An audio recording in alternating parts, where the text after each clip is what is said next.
Hi, I'm Stephanie Jaworski of joybaking.com. Today we're going to make scones, or maybe you say scones, topped with preserves, and this is what they look like. I really like to make this scone because it's, a little bit unusual. Plus, if you're a person that likes to have your scones with jam, this is like the perfect all-in-one.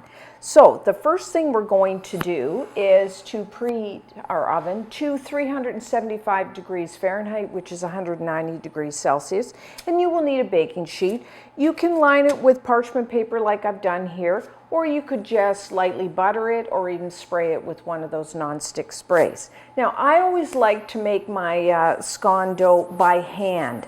It's not a very difficult dough to make, and plus, I like to be able to feel the dough, and that way you have the tendency not to overmix it, because an overmixed scone dough makes your scones a little tough, which we don't want. So, in a large bowl, I have 2 cups, which is 260 grams of all-purpose flour. You may know that as plain flour. And to that, I'm going to add 1/4 cup, 50 grams of granulated white sugar, along with 1 teaspoon, 4 grams of baking powder, 1/2 teaspoon, 3 grams of baking soda, and then about 1/2 teaspoon, what's about 2 grams of salt. I like to use the kosher salt. I find it's a little milder tasting than like a table salt, but either one is good in your scones. So now what I'm going to do is just take a wire whisk. You can just use a fork. But what we want to do is make sure everything's mixed together, especially that baking powder and the baking soda. You don't want any clumps. You want to make sure it's really mixed in there. And then next, we're going to add some butter. Now you will need 1/2 cup, which is 113 grams of cold butter. You can use salted or unsalted, whatever your preference is. And you want to cut it into small cubes. What I really like to do, if you have the time, and actually think about it before, is take my butter out, even like a ½ hour before I'm going to make the scones, or you could do it the night before, and cut it into these little small cubes, and then put it back, cover it and put it back in the refrigerator, or you could even pop it in the freezer.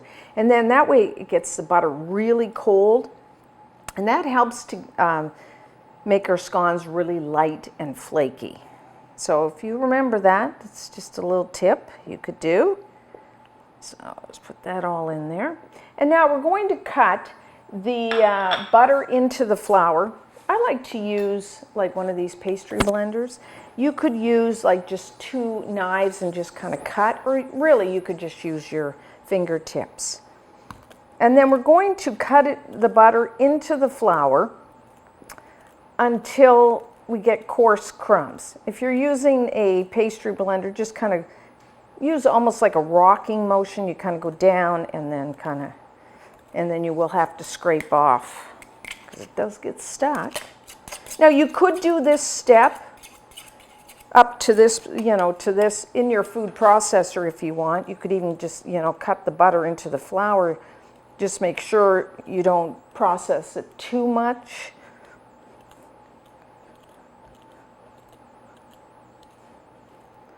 Okay, that looks pretty good. Scrape off my pastry blender. Get all that butter. So this is what you're looking for. Coarse crumbs. If there's a few like larger lumps of butter, don't worry about it. That's fine. So now I'm just going to make like a well in the center, and we're going to add, I'm going to use buttermilk. And buttermilk gives your scones a more bread-like texture. I mean, some recipes use milk or cream, but I really like the buttermilk. Now, you will need somewhere between 2/3 cup and 3/4 cup, which is about 160 to 180 milliliters. The reason it's not like a perfect number is because depending on how your flour was transported and stored, it can absorb different amounts of buttermilk. So buttermilk, you can buy it. You can actually buy now, and it's pretty readily available, you can buy buttermilk powder, or if you can't find it or you don't want to buy it, you can make a really good substitute. So just take about a cup of just regular milk, 240 milliliters, and stir in about 1 tablespoon. You can use like some kind of vinegar, even a cider vinegar, or I normally use a lemon juice. Stir that in and just let it sit, on your counter for about 10 minutes, and it's ready to use. So you have like sour milk. So a little few options there. So I'm not going to add all of my buttermilk at once. I'm going to add like most of it, and then just kind of gently stir them together. You could use a fork. You could use your hands. I will start using my hands in a moment once I figure out if I need to add a little more. So what you want is just enough liquid to bind all the ingredients together. This is where you don't want to add, you don't want your dough to be too wet. That's why you kind of have to gauge your liquid, because then if it's too wet, then you add more flour and then you get a tough tasting. So what I'm going to do is get my hands in there so I can kind of feel it. Now it's kind of starting to stick together, but not quite, so I will need a little more. Just work it in there. Probably going to need most of it. A little messy here, but I like to feel the dough. I mean, it's the best way. A little practice makes perfect. And then just kind of press down, and you can get up all the crumbs in your bowl. That's how you know whether you have enough liquid in there.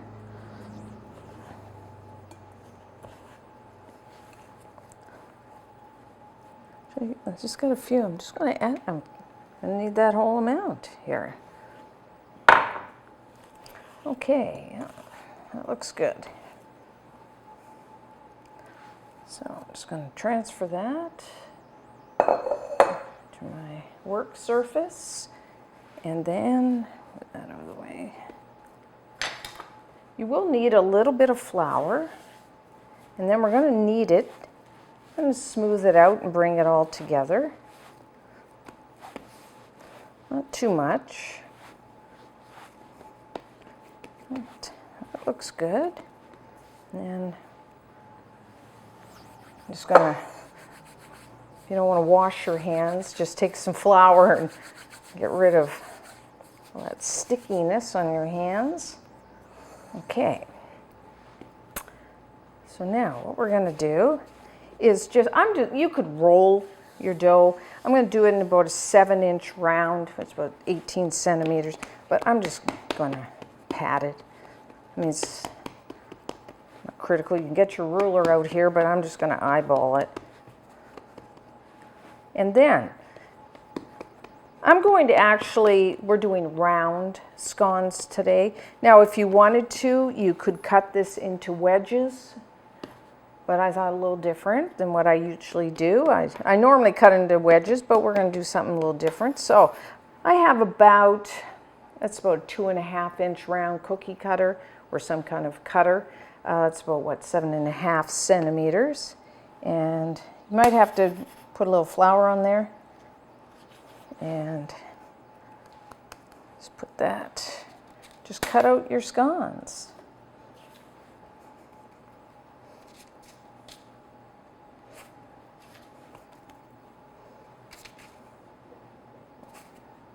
So now what we're going to do is, I'm just going to use my thumb, and we're going to press down into the center of each one. You might have to put a little flour there, and just press all the way down to make like a little well in the center of your scone. And try not to push the dough out. Keep it at about the same size.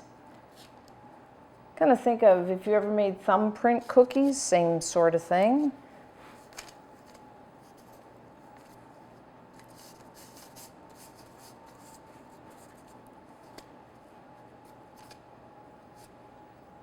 Okay, so now I have all my little wells there. So what I like to do just to help with browning is to just brush the outside of the scone with, I'm using a little cream here, whatever you have. You could use milk. And then what we're going to do is fill our little wells with either, you could use jam or preserves. The difference really is that preserves have chunks, more chunks of fruit, whereas a jam is, pretty, it's more like, I guess you'd call thick puree. So I'm using, I think I have here, and you could use homemade or store-bought, any flavor you like, or sometimes I like to use different flavors. If you're having people over, you could use, different flavors of jam. I'm using, I think it's an apricot raspberry. I did buy it. And then what you're going to do is just fill each of your little wells with some jam.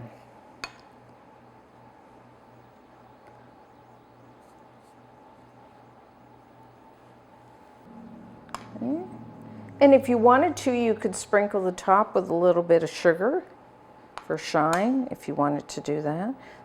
As you can see, they kind of look like thumbprint cookies, only scones. Okay, so now we're going to bake. As always, everyone's oven's a little different. I find around 20 minutes. What you want is it's going to turn nice and golden brown, nice crisp outside crust. If you do put a toothpick into the center, it will come out clean.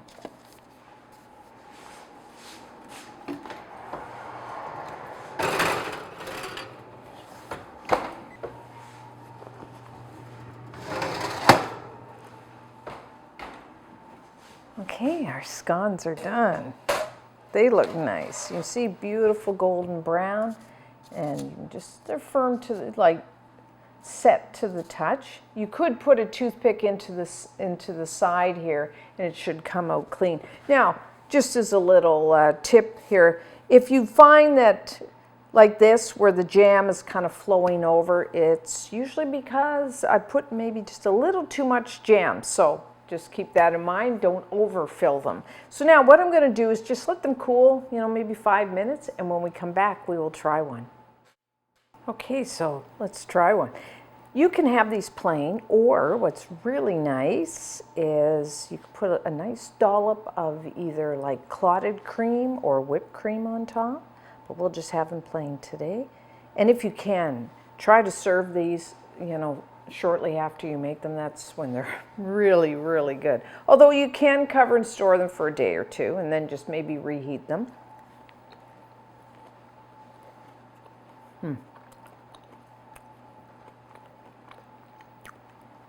So what you have, it's very good, is a nice crisp outside crust, and yet inside the scone is really nice and soft and tender and flaky.